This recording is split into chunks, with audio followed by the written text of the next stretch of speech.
அன்பிற்கும் மரியாதைக்கும் உரிய அருமை பத்திரிகை தொலைக்காட்சி அன்பு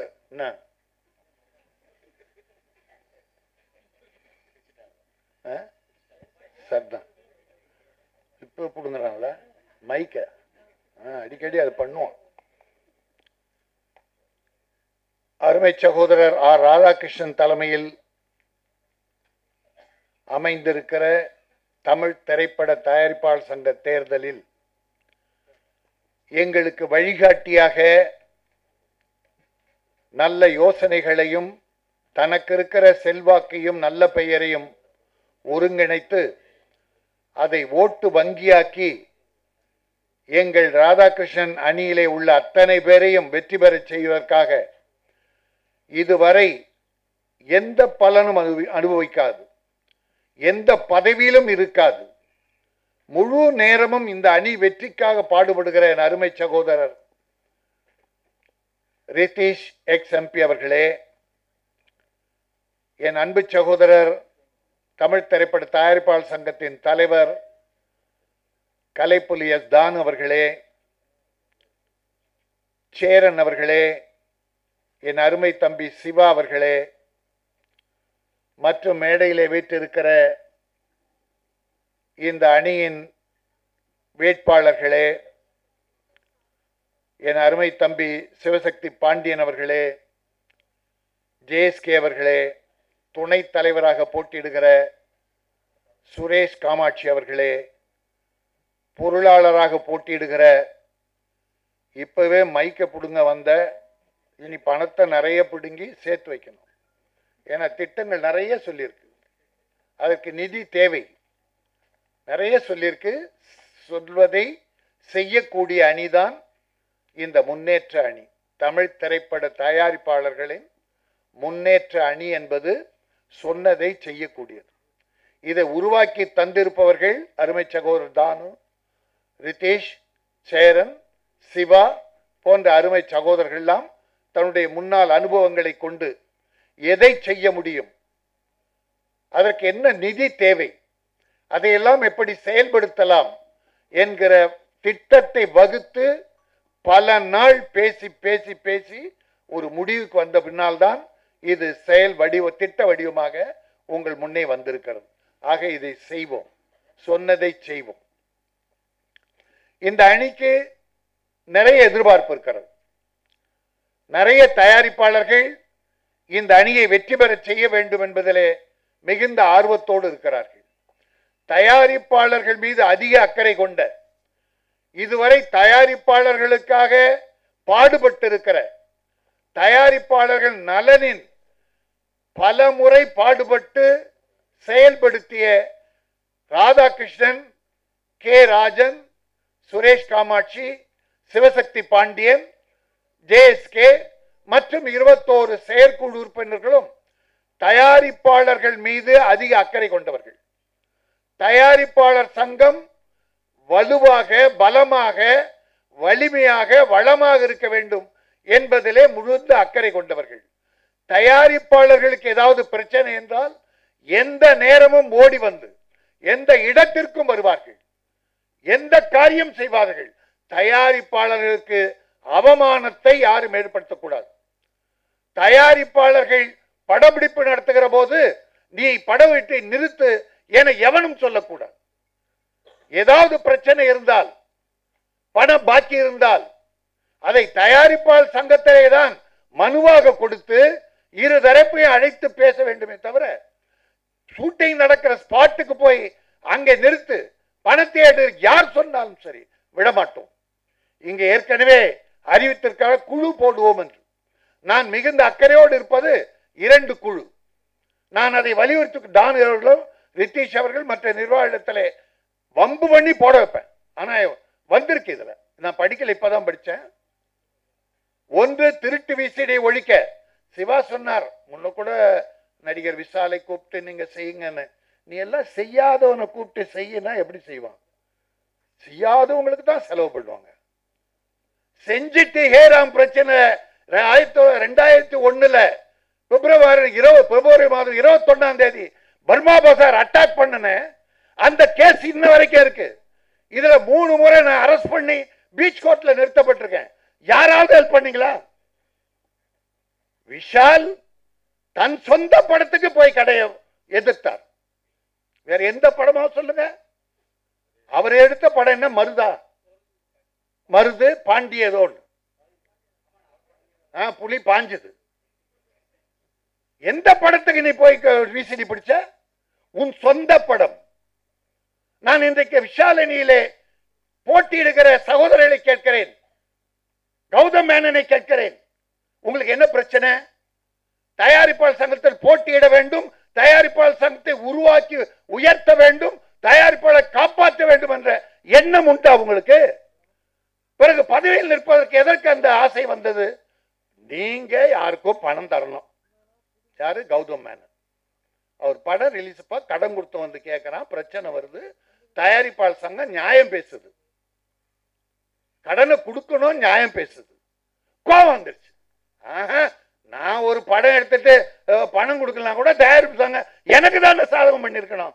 கோபம் போட்டி போட்டு தயாரிப்பாளர் சங்கத்தை காப்பாற்றுகிறேன் பாருங்க வந்திருக்கார் கௌதம் மேனன். என்னைக்காவது ஒரு நண்பரை தயாரிப்பாளர் நீ சந்தித்ததுண்டா? உன்னை நம்பி படம் எடுத்த தயாரிப்பாளரை காப்பாற்றியது உண்டா? என் அருமை சகோதரர் நல்ல மனிதர் பிரகாஷ் ராஜ், ரொம்ப நல்லவர், நல்ல நடிகர், அற்புதமான நடிகர். ஆனா கால் ஷீட் கொடுத்தா ஒழுங்கா ஷூட்டிங் அட்டன் பண்றீங்களா? 9 மணிக்கு எந்த ஷூட்டிங்காவது அட்டன் பண்ணதா வரலாறு உண்டா? எப்படி உங்களுக்கு எப்படி தயாரிப்பாளர் சங்கத்துல துணைத் தலைவர் நிக்கணும்னு ஒரு அக்கறை வந்தது? உங்க பட பிரச்சனை, உங்க படத்துக்கு ரிலீஸ் பிரச்சனை, அதை பேசி பார்க்கிறாங்க, நியாயம் பேசி பார்க்கிறாங்க. அது சரியா வரல, கோபம். தயாரிப்பாளர் நீங்க நடிக்க ஆந்திரா நடிக்கிறீங்க, கன்னடம் நடிக்கிறீங்க, மலையாளம் நடிக்கிறீங்க, ஹிந்தி நடிக்கிறீங்களா பிரதர்? எப்படி நீங்க தயாரிப்பாளர் சங்கத்தை வர முடியும்? கொடுத்த கால் ஷீட்டை அட்டன் பண்ண முடியுதா? போன் அட்டன் பண்ண முடியுதா உங்களால? நடிகர் சங்கத்துல போட்டி இருக்கலாம், ஜெயிச்சார் விஷால். ஜெயிக்க வச்சது இதை உட்கார்ந்துருக்காரு ரித்திஷ். எவ்வளவு பணம் செய்து செலவு செய்து ஏறக்குறைய 800 ஓட்டுகள் ரித்திஷுடைய ஓட்டுகள். ரித்திஷ் உருவாக்கி அந்த துணை நடிகர்களை செலவு செய்து அவர்களை சாப்பாடு போட்டு சகோதரர் பழகி இவர் வாங்கி கொடுத்த ஓட்டு 100 ஓட்டுல வித்தியாசத்தில் தான் ஜெயிக்கிற. அது விட்டுருவோம், அது வேற, அதில் நான் தலையிட விரும்பல. ஆனால் அதில் நான் 18 வருஷமாக நடிகர் சங்கத்தை செயற்குழு உறுப்பினர், மூத்த உறுப்பினர் அல்லவா? ஜெயித்த உடனே வாழ்த்து சொல்வதற்கு 7 முறை போன் பண்ணன. அந்த போனுக்கு நீ அட்டன் பண்ணியா? திருப்பி பேசின கே ராஜன், அந்த போனையும் எடுக்க உன்னால முடியல. 12 SMS அனுப்புறேன் வாழ்த்து சொல்லி. கால் ஷீட் கேட்டல, ஏன்னா கால் ஷீட் கேட்டு படம் எடுத்தா நான் க்ளோஸ், நான் நடுத்தர்ல நிக்க வேண்டியதான். 12 பேர் நிக்கிறான். 1212 ப்ரொடியூசர் நான் காப்பாற்ற போறேன்னு அது கடைசியா இருக்குது. 1212 ஒரு 12 படம் எடுத்த 12 உன்னை வச்சு படம் எடுத்த 12 அவன் எங்கேயா நிக்கிறான்? நடுத்தர்ல நிக்கிறாயா? அவனை காப்பாத்து. என் அப்பா அம்மாவே நடுத்தர்ல கஷ்டப்படுறாங்கன்னு சொல்லியிருக்க, அவங்கள காப்பாத்து. எந்த நடிகர் சங்கம் என்பது ஒரு சுகமான பதவி. நடிகர் சங்கம் என்பது சுகமான பதவி. தயாரிப்பாளர் சங்கம் வந்து 24 மணி நேரம் தொல்லைகள், தொந்தரவுகள் வந்து கொண்டே இருக்கும். ஒரு தயாரிப்பாளர் போன் பண்ணார், நடிகர் கால் ஷீட் ஒழுங்கா வரலன்னு, சம்பளம் கொடுக்கலன்னு பிரச்சனை பண்றாருன்னு, பெப்சியில தகராறு பண்றாங்கன்னு, டைரக்டர் சரியில்லைன்னு, ஜூனியர் ஆர்டிஸ்ட் பிரச்சனை பண்றாங்கன்னார். எந்த நேரமும் தயாரிப்பாளர்கள் தான் தொல்லை, துன்பம், தொந்தரவு, அவமானம், அவமரியாதை. இத்தனையும் பாதுகாக்க அந்த தயாரிப்பாளர் சங்கத்தில் குறைந்தபட்சம் 6 மணி நேரம் ஒரு நிர்வாகி இருக்கணும். அது வேக்கண்டா இருந்ததுன்னா காலி, ப்ரொடியூசர் காலி. நான் துணைத் தலைவராக 2 ஆண்டுகள் இருந்திருக்கிறேன், செயலாளராக 2 ஆண்டு இருக்கிறேன். என் பள்ளிக்கூடத்தை காலை 10:30 மணிக்கு பார்த்து பிரேயரை முடித்து விட்டு நேராக இங்க வந்து உட்கார்வேன். KRG தலைவராக இருந்த போது நான் செயலாளர், கே முரளிதரன் தலைவராக இருந்த போது நான் துணைத் தலைவர், பிறகு 5 முறை செயற்குழு உறுப்பினர் 2 ஆண்டுகள். ஆக 14 ஆண்டுகள் தயாரிப்பாளர் சங்கத்தில் எனக்கு முழு மரியாதை உண்டு. எத்தனை பேரை அரவணைத்துக் கொண்டு போயிருக்கிறேன், எத்தனை பேருக்கு அங்கே உதவி செய்திருக்கிறேன். சாதாரண இடமா தயாரிப்பாளர் சங்கம் என்பது முள்ளில் மேல் போட்ட மேடை. தயாரிப்பாளர் சங்கம் வந்து தங்க விரிப்பு. நீ என்ன பண்ணலாம். நான் தம்பி விஷால் நல்ல நடிகர், சின்ன வயசு, அவர் பாவம் கொடுத்த வாக்கை காப்பாற்றி கல்யாணம் பண்ணிக்கணும். முதல்ல அந்த வாக்கை காப்பாற்றணும். ரெண்டாவது, என்ன சிரிக்கிறீங்க, நல்லது தானுங்க சொன்னா. ஒன்று, நான் அடக்கம் வேண்டும். விஷாலும் சரி, ஞானவேல் ராஜாவும் சரி, வாலிருந்த பல்லி போல துடித்துக் கொண்டிருக்க கூடாது. பல்லிக்கு வால் இருந்துதான் வால் துடிக்கும். கேவலமாக பாருங்கள், நாங்க என்ன பேசினா கூட, குறை சொன்னால் கூட, அவர்கள் பேசியதாலே சின்ன பதிலை நாகரிகமாக சொல்லுகிறேன். இதே கூட்டம் ஒரு வாரத்துக்கு முன்னாலே ஏதோ நடந்தது. அவர்கள் என்ன கேவலமாக பேசியிருக்கிறார்கள். பேசலாமா? அவை நாகரிகம் என்றால் என்ன என்று தெரியுமா?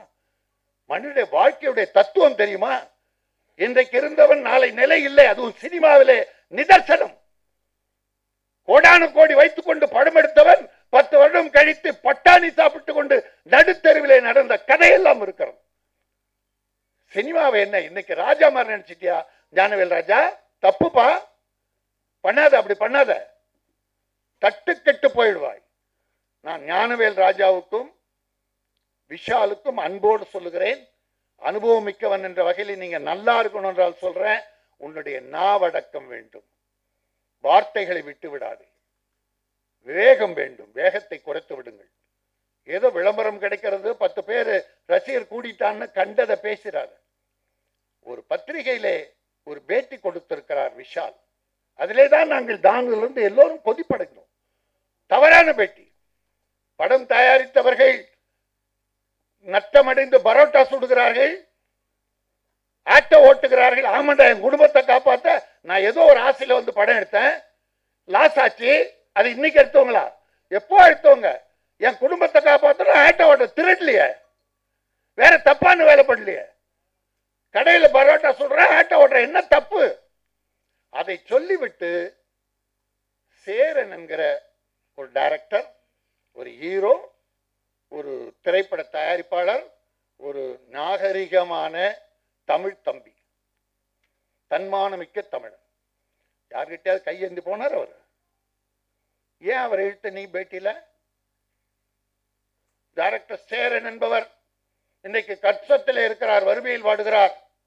அவருக்கு இந்த தயாரிப்பாளர் சங்கம் மாதம் 5000 ரூபாய் நிதி கொடுக்குமா கேட்டார். அவரு தயாரிப்பாளர் சங்கம் கேட்காமலே கஷ்டம் பாட்டு கொடுத்தவங்க உட்கார்ந்து இருக்காங்க.